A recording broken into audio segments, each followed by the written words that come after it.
Okay, the sermon series is going to be a little bit different. And today we're looking at peacemakers. God made some of us to be peacemakers. And Jesus taught, blessed are the peacemakers. And peace is one of the fruit of the Spirit. And as part of the armor of God, we are told to put shoes on our feet so that we are ready to spread the good news of peace.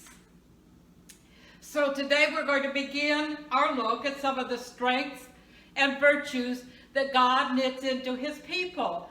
Now, all of us may have a little bit of each one, but there's usually one that's predominant in us, and we need to recognize it and use it for God's kingdom.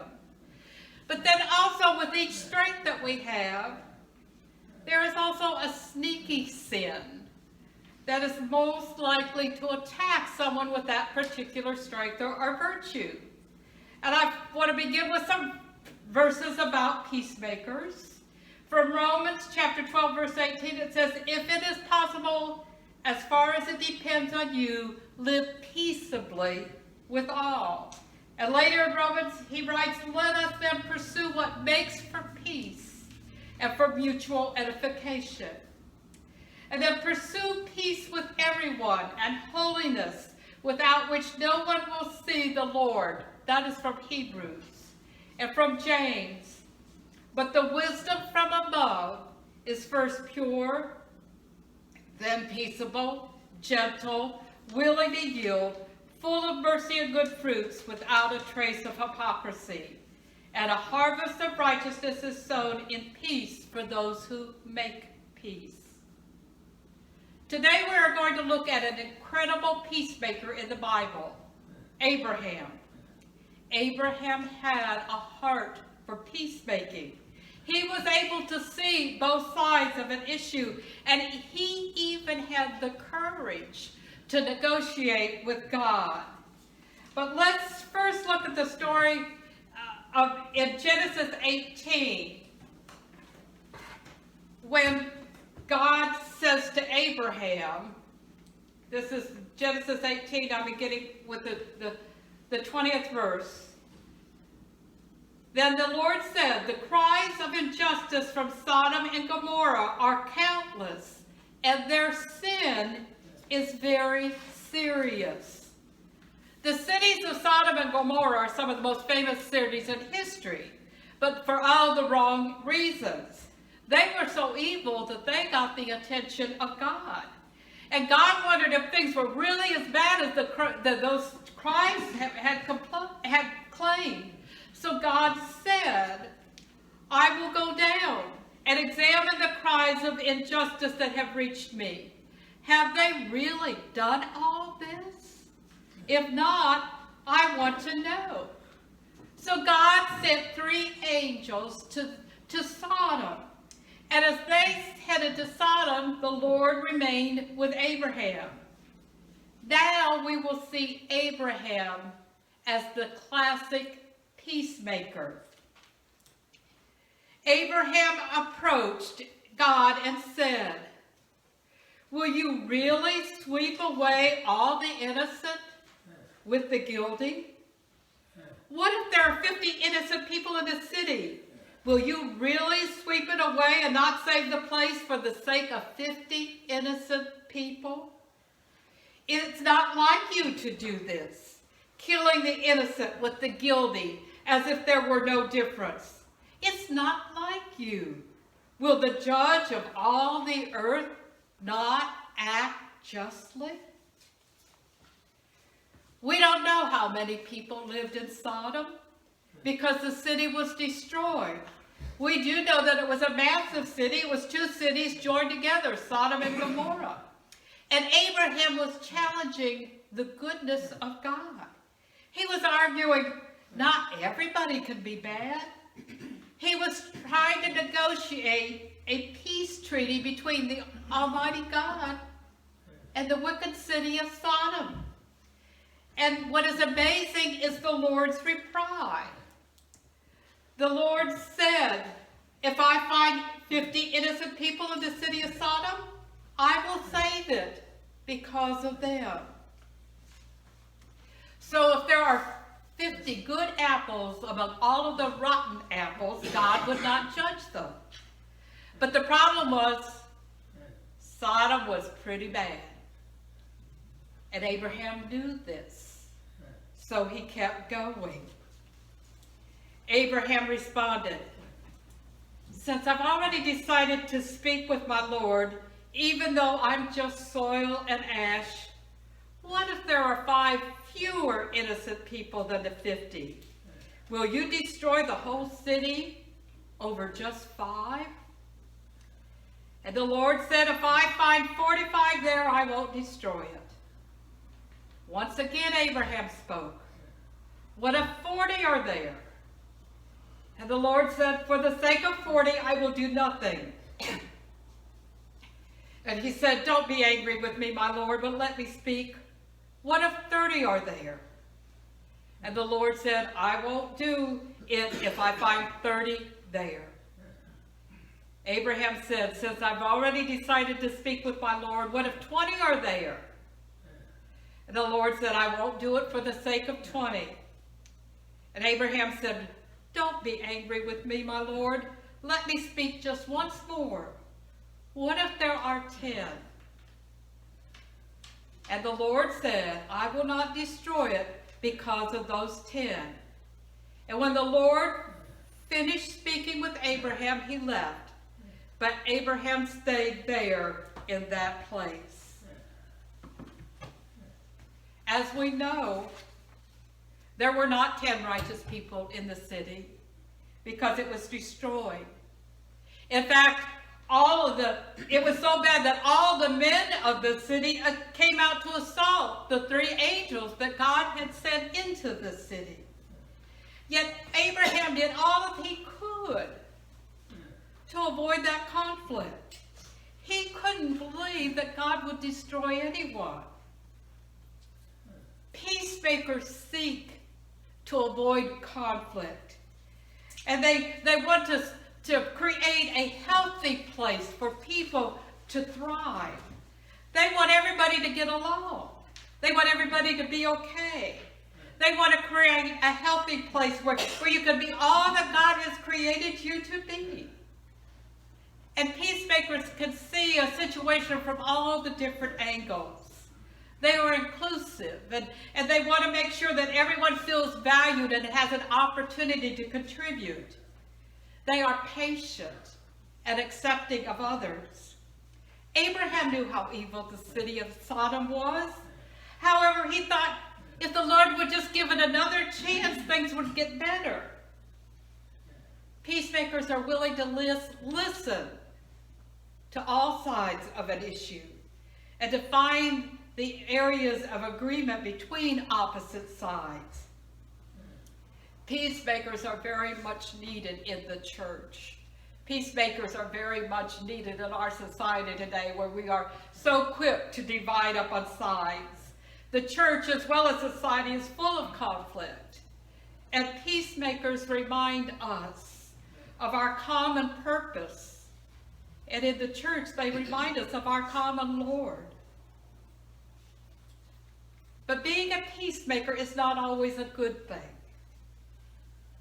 Abraham had 2 wives. Sarah was his first wife, and eventually he took Hagar, a servant, on as a concubine at Sarah's bidding. And this story is told in the 16th chapter of Genesis. Hagar got pregnant with Abraham's son and named him Ishmael. Well, this caused conflict between Sarah and Hagar. So Sarah told Abraham that she wanted him to get rid of Hagar and Ishmael. Now, if Abraham had been a healthy peacemaker, he would have said, Sarah, I understand why you want me to do this, but you are the one who asked me to have a child with Hagar. But Abraham, in order to keep peace in his home, effectively sentenced Hagar and Ishmael to death by sending them away. But God did step in and they did not die. But this is how sin can sneak into a life of a peacemaker. Peacemakers don't always speak up for themselves or for their wants or for their desires. And then another time in the 13th chapter of Genesis, Abraham had a conflict with his nephew Lot. Now Lot wasn't entitled to any money, any influence, or any power under Abraham's leadership. Yet Lot grew in wealth and power, but he was constantly in trouble. And the herdsmen, Lot's and Abraham's, started fighting. So to resolve the conflict, in essence, Abraham said, I don't want to fight. Lot, I want you to choose. If you choose left, I'll choose right. If you choose right, I'll choose left. Wherever you go, I won't go. But that eventually led Lot to Sodom and to the doom of his family. Abraham had failed to confront his spoiled nephew and say, Lot, I've given you everything you have, and you're a spoiled brat. Now it's time to listen to me. But Abraham didn't do that.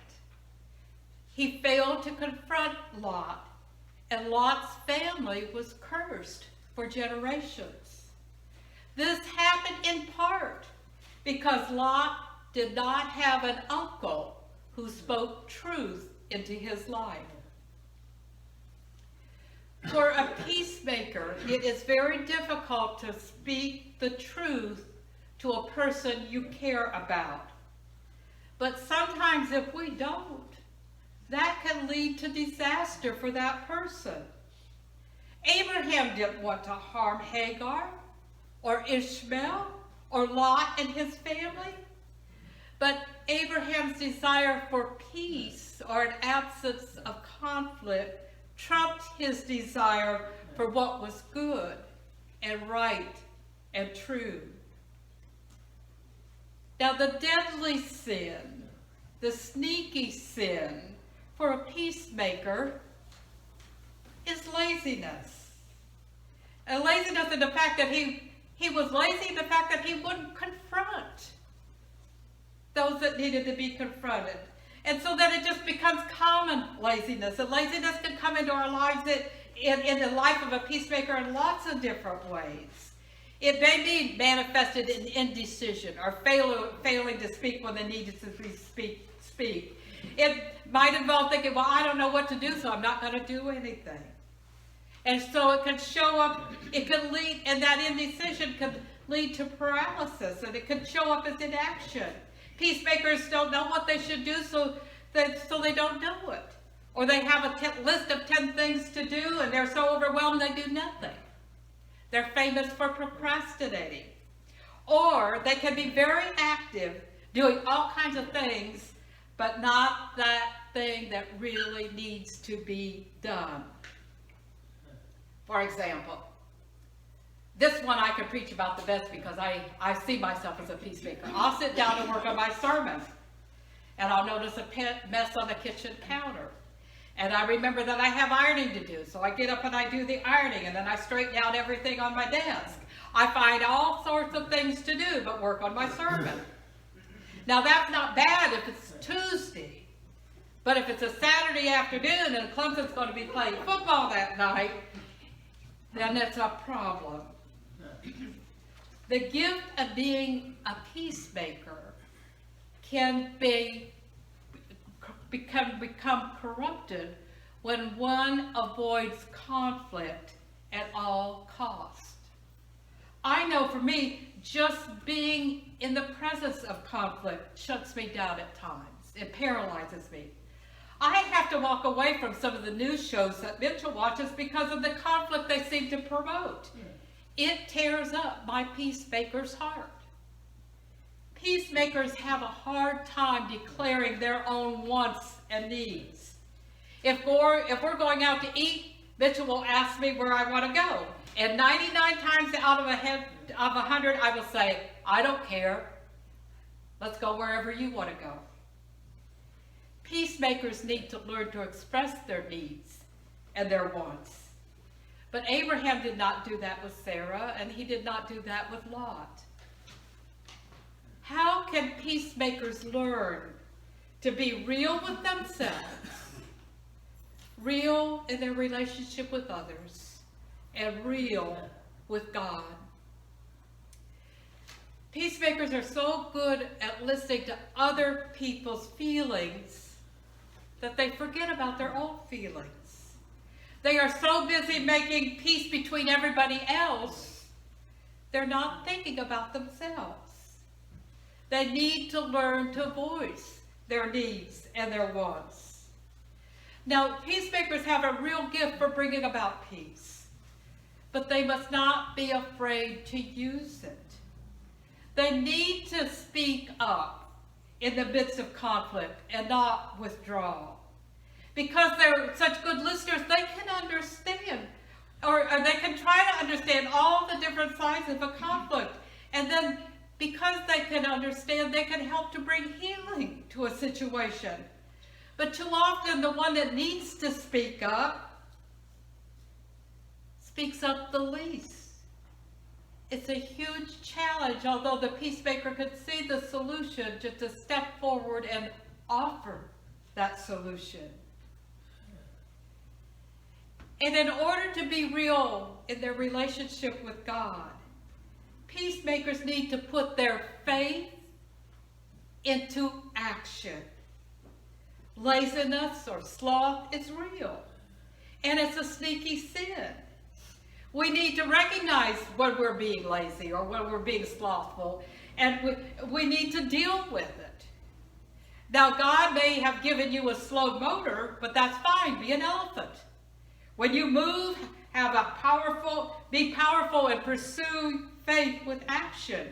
You have to do something. You just can't think about it and ponder about it and pray about it. You need to do something.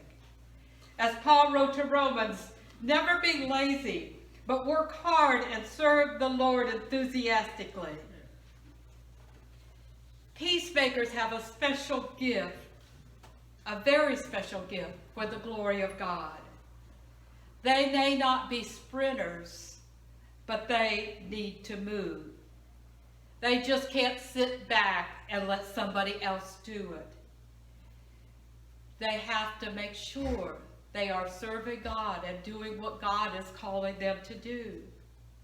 God chose Abraham because Abraham would obey, and Abraham would get things done. But when we read all of Abraham's story, we see that he gets stuck at certain places. He had a hard time speaking up for what is right. Sometimes for peacemakers, their laziness and their not speaking up can be terrible for the people that they love the most. We all need to learn to be truthful and clear about what God is calling us to do. Amen.